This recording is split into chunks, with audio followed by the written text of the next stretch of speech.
이거를 그래도 여러분이 눈에 이렇게 담아둘 필요가 있어. 이게 우리가 소위 말하는 임플란트, 뭐 골유착성 임플란트, 브로나막 임플란트, 뭐 노벨 임플란트의 오리지널 옛날에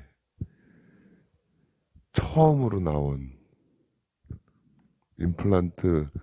물론 이제 지난번에 뭐 역사적으로 여러 가지 임플란트가 있었다고 했지만 과학적으로 인정될 만한 임플란트의 처음 형태가 딱 이렇게 나왔어. 여기 요즘에 나오는 임플란트는 여기를 이렇게 조금 약간 거칠게 만들어서 보면은 이렇게 약간 좀 까만색으로 보이는데 이렇게 매끈했어요. 전체적으로 매끈하고 이 여기에 이렇게 구멍이 뚫려 있어서 뼈가 이렇게 자라 들어가게 만들고 이렇게 왜 육각형이지? 익스터널 헥스 타입이었고 뭐 육각형이 이게 뭐 2.7, 0.7 그거는 얘기를 했을 거고 이게 생겼어.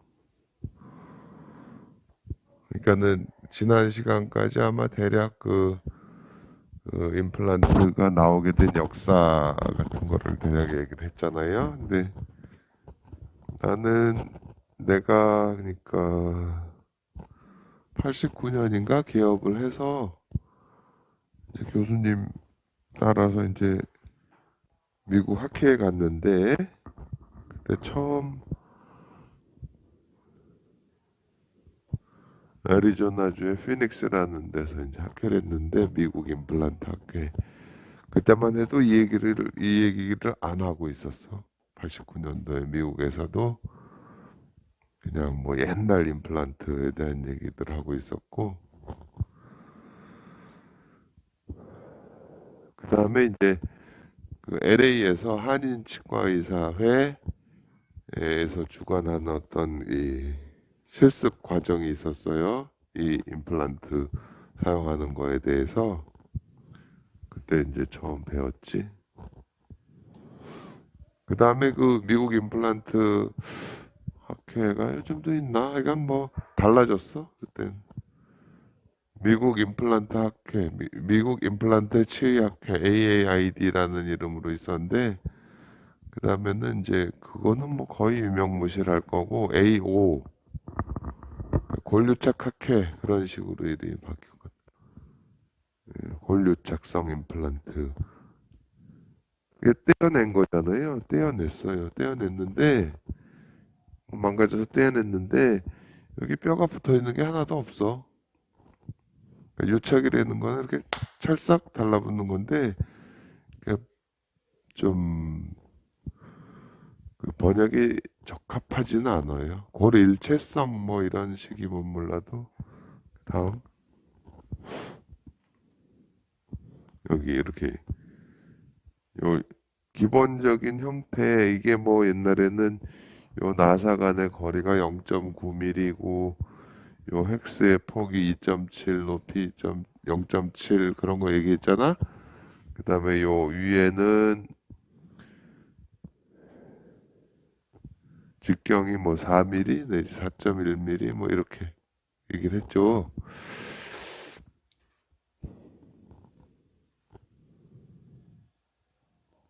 3.75. 그리고 여기 나사의 높이 여기서부터 여기까지가 3.75 3.75 밀리미터. 그러니까는 요즘에 어떻게 얘기를 하는지 모르지만 스탠다드 표준 직경이 3.75라고 그때 이제 얘기를 했어요. 요 밑에 이렇게 이 임플란트가 아마 고정되는 게 좀 걱정이 됐었는지 여기로 뼈가 자라 들어가서 이렇게 근데 요즘엔 이런 형태 안 만들어. 이렇게 하면 나중에 실패해서 뺄 때 되게 애먹어. 뼈가 이렇게 속에 딱 물려 있어가지고. 그 다음에 이제 마운트라는 거, 마운트를 이렇게 해서 마운트를 이 마운트에 대한 설명은 임플란트를 뼈에다 넣을 이렇게 이제 나사로 돌려 넣을 때 요걸 잡고 돌려서 넣으라 그런 뜻이에요. 사실은 요즘에는 마운트 없이 만드는 거가 많이 나와. 임플란트를 우리가 뼛속에다 심으면 이렇게 나와 있는 형태가 되잖아, 그죠? 그리고 이 마운트 날개가 뭐 대략 한 5mm 되나? 뭐 그렇게 되고 여기 눈금 있고 임플란트를 심을 때 요 눈금까지 심어야 커버 스크루를 넣었을 때 여기 뼈 높이하고 이렇게 맞게 돼 있어.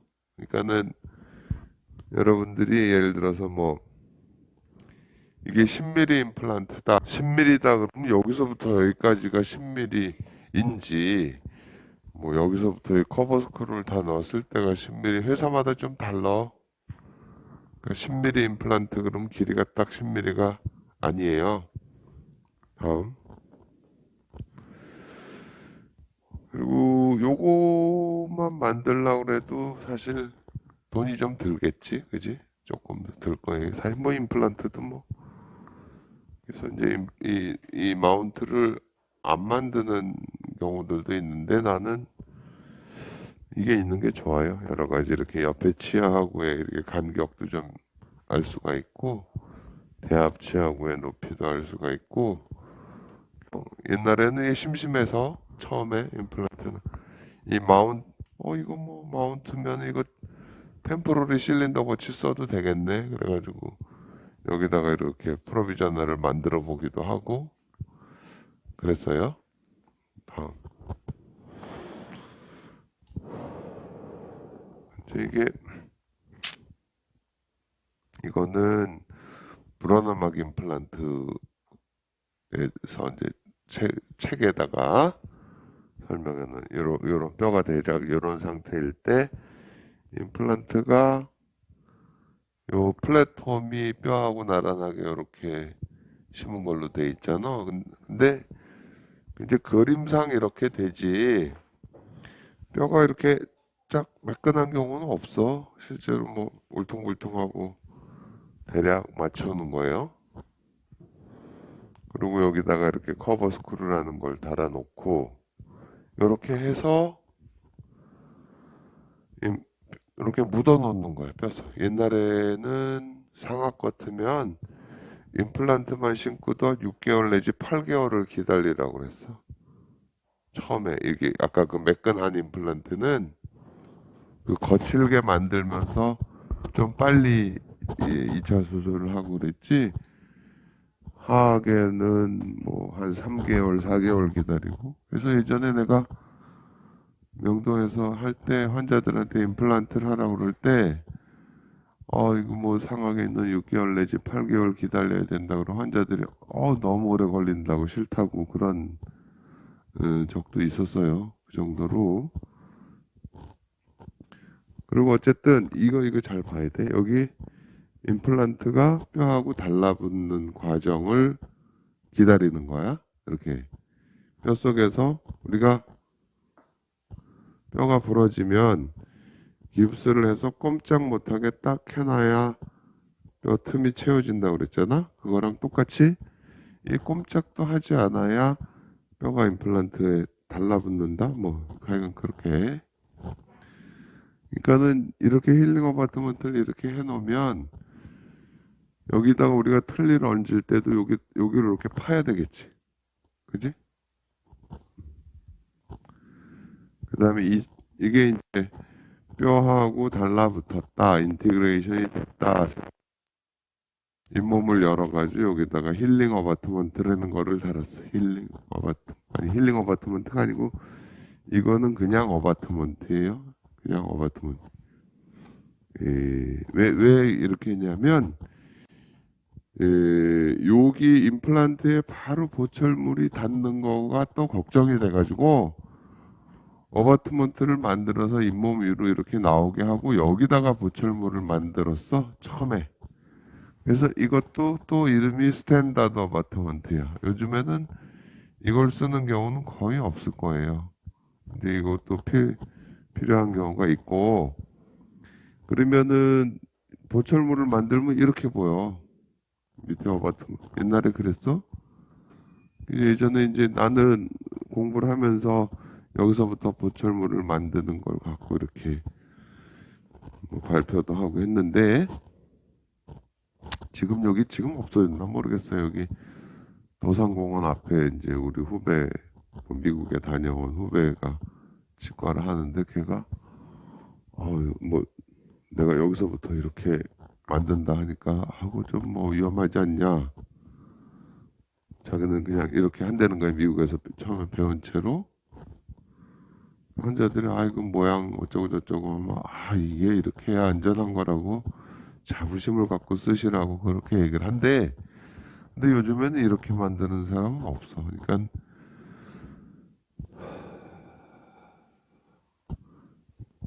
미국에서 배워오면 그냥 미국에서 배운 대로만 해. 그게 한계야. 그렇게 해서 네. 요거는 뼈하고 임플란트의 관계를 만드는 과정이고, 2차 수술이라는 거는 이 잇몸, 연조직하고 여기 어바트먼트나 보철물의 관계를 만드는 과정이에요. 그러니까는 옛날에 우리가 보철하면 그냥 크라운, 치아에다가만 이렇게 했지만, 이제 뼈도 생각하고, 그다음에 요 연조직도 생각하고, 그다음에 크라운도 생각하고, 그러니까 애초에 이제 그 보철에 대해서 생각하던 것보다 훨씬 많아진 거지. 옛날에 뭐 치주과, 보철과 뭐 그러면 치주과는 또 여기는 건드리지 않고 뭐 한꺼번에 다 해야 그게 가능해. 그래서 아직도 임플란트과라고 우리나라에는 임플란트과라는 건 없고 미국에는 있나? 하여간 치주과, 보철과 뭐 구강외과에도 임플란트과라는 건 아직 또 이걸 하나로 과로 만들기는 좀 애매하고 그래서 뭐 미국 사람들은 이렇게 그 같이 협력을 해서 해야 된다. 뭐 치주과에서 보철과에서 구강외과에서 이렇게 협력을 해서 해. 그러니까 자기식의 얘기를 하는데 나는 그렇게 생각하지. 이게 치주과에서는 치주만 알고 보철과에서는 보철만 알고 이러니까 뭔가 작품이 안 나오는 경우가 있어요. 구강외과 의사들이 뭐 수술 빨리 해가지고서 막 심어놓으면 앞만 봐도 보철과 의사 눈에 볼 때는 이거 좀 모양이 아니네. 뭐 씹을 수는 있을지 몰라도 그런 게 있다. 그냥 다 하는 게 나는 속편하더라. 다음. 자, 그 다음에 우리가 이제 그 뼈가 치유되는 과정이에요. 우리가 이렇게 뼈에다가 나사선을 깎아서 이쪽에 임플란트를 심어. 그러면 임플란트하고 뼈하고 딱 요 사이에는 이제 혈액이 차 있고, 그 다음에 이렇게 뼈를 갈았으니까 여기에 뼈가 약간 손상된 뼈가 있고, 이 시간이 지나면서 여기도 뼈가 차고 요거 손상이 회복되고 하면서 이제 내 뼈처럼 이렇게 된다. 그런 얘기야. 그런데 만약에 예전에 말이요. 그 처음에 내가 이제 그 LA에서 들을 때 이 고속은 2000 rpm, 2000 rpm 보통 뭐 구멍을 뚫고 이렇게 할 때 2000 rpm 정도로 돌리고 나중에 임플란트를 심을 때는 20 rpm 이하로 넣으라고. 그래서 고속 저속이 그렇게 돼 있어. 그래가지고 우리가 하이스피드 엔진은 굉장히 빨리 돌잖아. 좀 저속으로 돌면서 힘이 있어야 되니까 그 핸드피스 같은 거, 뭐 모터 같은 게 더 좀 개선된 게 나온 거죠. 그런 등등으로 뭐 이건 뭐 이렇게 해봐도 돼. 이렇게 해도 이렇게 하면 좋은데 막 이렇게 하면 뜨거워지잖아요. 그러니까 드릴이 들어갈 때 세게 확 돌리면 열이 확 나가지고 망가져 버려. 어, 그냥 참고 삼아서 나는 그냥 이렇게 배웠으니까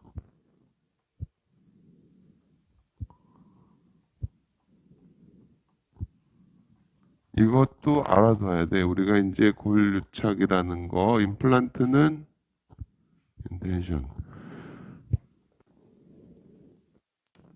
세컨더리.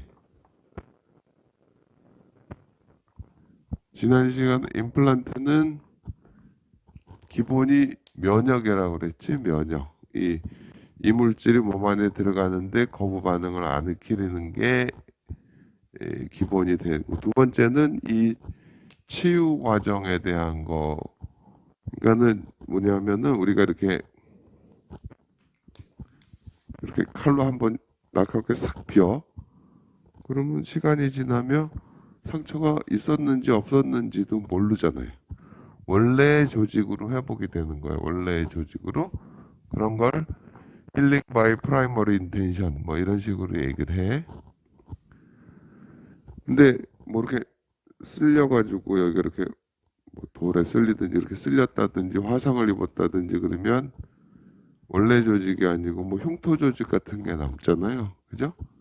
그걸 힐링 바이 세컨더리 인텐션 이렇게 얘기를 해. 그러니까는 이 여기에 가해지는 손상이 적게 할수록 원래의 조직으로 회복이 되는 거고, 뭐 여기에 뭐 세균이 묻었다든지 뭐 너무 빨리 돌렸다든지 등등등 하면 이런 식으로 뼈하고 임플란트 사이에 이렇게 살이 차버리게 된다. 그런 얘기예요. 그러니까 임플란트는 그래서 처음에 우리가 막 미국에서 배우고 뭐 아는 사람도 없을 때 임플란트 수술하는데 이게 와 이거 빨리 돌리면 안 되는데 뭐 그러고 뭐 그다음에 몇 달 있다가 열어보면 이게 진짜로 붙은 거야 뭐 여기는 그러던 시절에 이게 지금은 뭐 막 해도 되는 줄 알고 그러는데 그래서 이제 실패들이 나오는 거야. 그러니까 우리가 치유가 곱게 되도록 그러니까 소독도 잘해야 되고 수술도 잘해야 되고 그러니까 여기 잇몸도 그렇잖아. 우리가 수술할 때 그대로 잘 꼬매놓으면 흉터가 거의 없지만 대충 꼬매놓으면 막 이렇게 오고 예전에는 목욕탕 가면 이렇게 막 배 수술 자국 있는 사람들 그것도 곱게 꼬매놓으면 사실 안 남을 수도 있어요. 그러니까는 임플란트가 면역적인 거 중요하고 그다음에 치유. 근데 임플란트가 뼈하고 달라붙는데 필요한 거고 그 다음에는 이제 보철이 올라가서는 또 어떻게 해야 되나 뭐 그런 게 있죠. 그러니까는 내용이 굉장히 깊어. 알고 보면 너무나 깊은 내용이 많아.